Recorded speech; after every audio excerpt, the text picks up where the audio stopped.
Welcome back to the channel, and today we're reacting to top 10 biggest live TV disasters.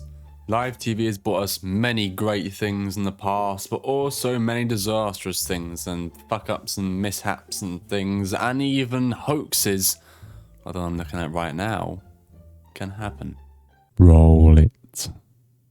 What you all see right there is I'll talk more about this on a little bit if it shows, but aircraft that inside of which is a 6-year-old boy. Welcome to Watch Mojo. oh, it's Hulk Hogan. Hey, my God. Well, not my guy anymore, but back in day. My God. The floor is a little hard here, and I don't want you getting hurt. For this list, we'll be looking at broadcasting snafus and goofs. Oh, this when Madonna fell. That's Which of fucking these brilliant. disasters would you not want to be caught in? Okay, Let us give it know to in me. the comments below. Give it to me. Let's see what we got. Number 10. Millie Vanilli ruined their own careers. German I don't know who R&B they group are. Millie Vanilli were extremely popular in the late 80s, winning the Grammy Award for Best New Artist and scoring 5 top 5 hits in the United States. Well, impressive. I don't know who that is. Crashing down on July 21st, 1989. During a live performance on MTV, their hit song, Girl You Know It's True, began to skip, indicating that they had been lip-syncing. Ah, right. I wanted to die. Furthermore, I wanted to die. Oh, dear me. Came forward and Yeah, lip syncing's like very common. not the credited Fab Morgan Did people not realize until then? This accusation, plus the disastrous live TV performance, eventually culminated in the truth. Morgan and Pilatus were imposters. The two performers involved, Rob Pilatus and Fab Morvan, released a statement claiming they were actually prevented from singing by their own producer. They were fired Oh. by music producer Frank Farian, and Millie Vanilli quickly disappeared from the public consciousness. Understandable. Well, We're infamous, just like that. Number 9. BBC interviews the wrong guy. is this the guy that came in for a job interview and he ended up on the news about like an IT thing? On May 8th, Oh, I remember 2006, hearing about this. expert Guy Well, I've seen Keane a video on was this. able to interview live on the BBC concerning a recent court case involving Apple. However, the staff mixed him up with Guy Goma, a business graduate who happened to be interviewing at the BBC on the same Yeah. day. Well, Guy Cuny is the editor of the technology website News. He's there like, that's not me, bro. That ain't me. Quickly wired up and soon launched into a live interview with host Karen Bowerman. When I came, they told me something else, and I'm coming. You got an interview there, so it's a big surprise anyway. A big surprise. Exactly. Yes, yeah. Goma tried his best to answer the questions, but it was very obvious that something was off, especially Yeah. considering the shocked reaction that Goma conveys at the beginning of the interview. And the worst part of it all, he wasn't even hired. Imagine going for an interview somewhere and like for like the BBC or for Sky News or for Fox or for whatever, ABC, CNN, I don't know, and you get mistaken and you end up getting fucking interviewed. I would be like petrified. I'd be like, listen, I'd probably be straight up with them straight away. I'd be like, look, you got the wrong guy. I'd raise my voice before the interview went out. I'd be like, look, don't interview me. I'm not the person you want. Number 8. The Oh, Belzer hoax. God, I remember this. Is I fascinating. watched You this can follow live national when I was a news kid. story in real time, and you can This also was- watch it deflate and oh. revisit. On October 15th, 2009, the country watched enraptured as Yeah. a gas balloon floated through the air with a 6-year-old boy supposedly trapped inside. Yeah, What you all see supposedly. right there is an experimental aircraft that inside of which is a 6-year-old boy. They're probably about to mention this, but I just want to give you a quick backstory on this. So basically, I forgot what state this was in. A mother and a father claimed that their kid had gone airborne in their homemade giant fucking hot air balloon. He was in this balloon for about, I think, 6 hours, was it? About but no, it was definitely between 4 and 8 hours. That's too long. Flying across America in this balloon, and it comes out later on, he was actually in the attic of their house, and they purposely sent this balloon into the air. I believe the father actually kicks the balloon and then went exclaiming after, oh no, my son, my poor boy. Someone was recording them. They got in absolute shit. However, the boy was later found in the attic of his home. Yep, prompting there we are, there we are. allegations of a hoax. This was seemingly confirmed during a live interview Oh, with Belzer. God. The boy said his family, quote, did this for the show. We did this for the show. A law enforcement affidavit later concluded that the parents had planned the hoax in an attempt Yeah. to drum up interest for future media interests. Yep. The teen family It's continues just. to deny that it was a Oh, hoax. dear me. Not once, not ever. Yeah, shut the hell up. Steve Harvey's famous bungle. Steve Harvey, bro, what a guy. I don't watch Steve Harvey, but I never watched Steve Harvey, but Harvey may be a consummate he's a legend in professional, my but he eyes. will always be remembered for a simple bungle. Mhm. At the conclusion of Miss Universe in 2015, is this when you got the declared Colombia's Ariana yeah, he Gutierrez chose the wrong winner, didn't he? And you got the winner wrong. Yeah. However, he awkwardly bumbled his way back on stage and told the crowd that he'd messed up.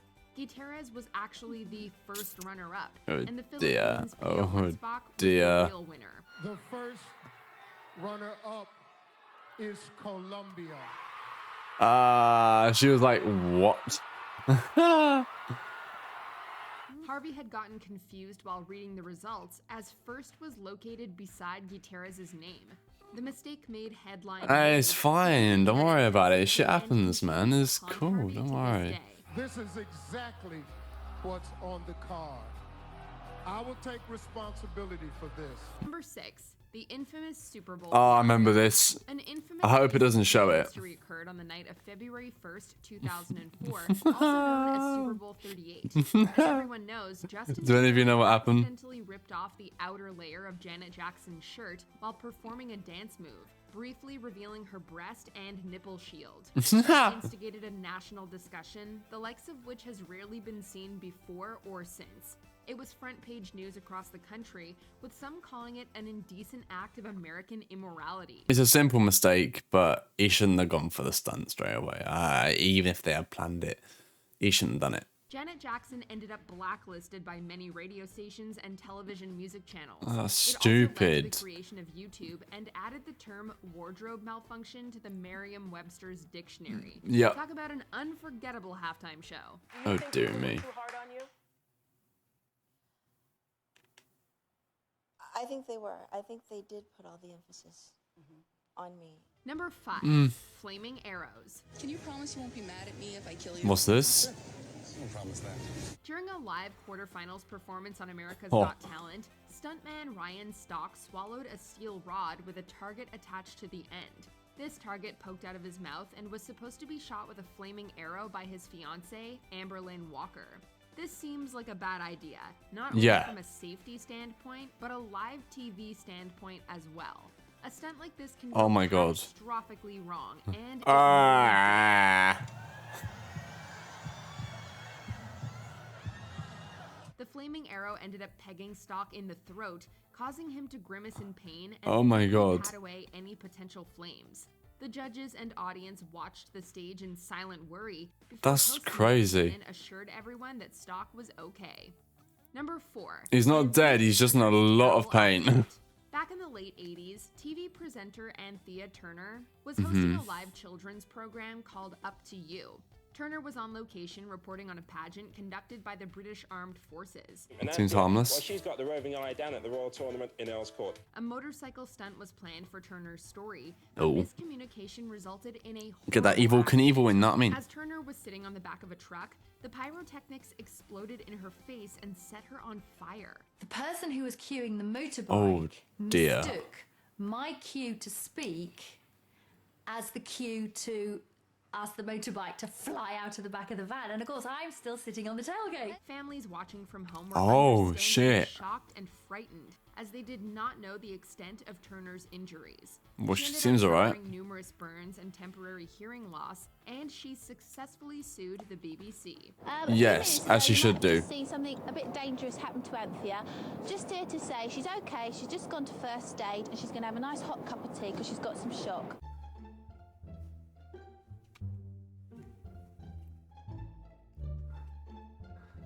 She's gone for a cup of tea because she's got some shock. She just got blown up. Pyrotechnics are dangerous if they go wrong, especially in wrestling. Just think of The Undertaker at Elimination Chamber, Jeff Hardy, I think it was Raw.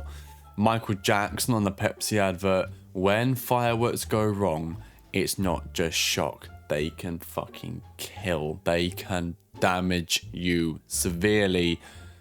Don't just brush it off like that. Number 3, the World Series earthquake. The 1989 World Series is perhaps the most famous of the modern era. Not For the because of earthquake? games, but because of what happened before one. Shortly after the pre-game ceremony began for Game 3, the Loma Prieta earthquake struck San Francisco's Candlestick Park, interrupting the video feed and distracting sportscasters Tim McCarver and Al Michaels. Viewers Sound at home were like met the noise with before loud CM Punk's entrance at this. technical difficulties traffic and the creepy sound of screaming fans. Luckily, no one within the stadium was injured, despite its extensive shaking. In fact, the game is credited with saving lives, as people usually on the roads were either at the game or watching from their homes. Well, that's good then. For it to settle in before everybody really realized what had taken place. Number 2, Richard Belzer is choked out. In the 80s, actor Richard Belzer hosted a cable talk show called Hot Properties. To promote the I think I remember WrestleMania, this. Belzer hosted the event's marquee stars, Hulk Hogan and Mr. T. Belzer asked Hogan to demonstrate a wrestling move, so Hogan put him in a chin lock.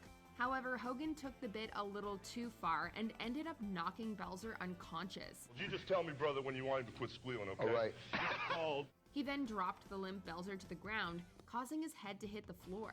Belzer played it off after waking up, but it was obvious that he'd been hurt. All right, brother. Well, After this word from you-know-who.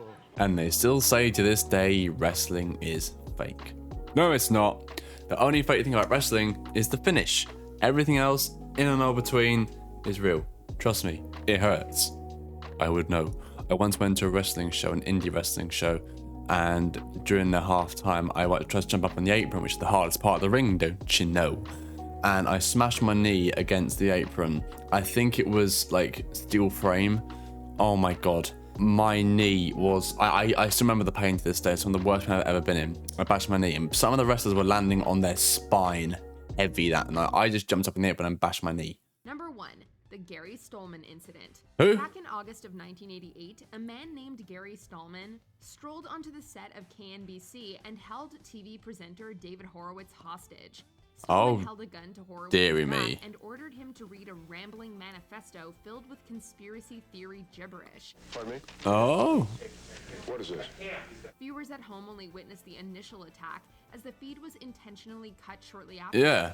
Horowitz He must have then been shocked, obliged man. Stolmen, who was not aware that he'd been taken off the air. Stolmen's statement was a bizarre tale of space creatures and the CIA. The manifesto ended with the revelation that Stolmen was actually holding an unloaded BB gun, and he placed it on the desk beside Horowitz. Stolmen was promptly arrested and later pleaded guilty to the misdemeanor of false imprisonment, resulting in 3 years probation. Burbank Police You'd serve more than that. What dickhead. He has been identified as Gary Stolmen, and he said he never intended to harm anyone. Well, you learn something new every day, and I didn't know about that. Gary Stolmen, what an asshole. So that has been the top 10 biggest live TV disasters. What are your thoughts on this episode, in this video? And Billy, we'll leave your thoughts in the comments down below. Please don't forget to leave a like and subscribe to the channel if you are new. I enjoyed this. I hope you did too. I'll see you in the next one. Have a good day. Billy, yeah. Bye-bye.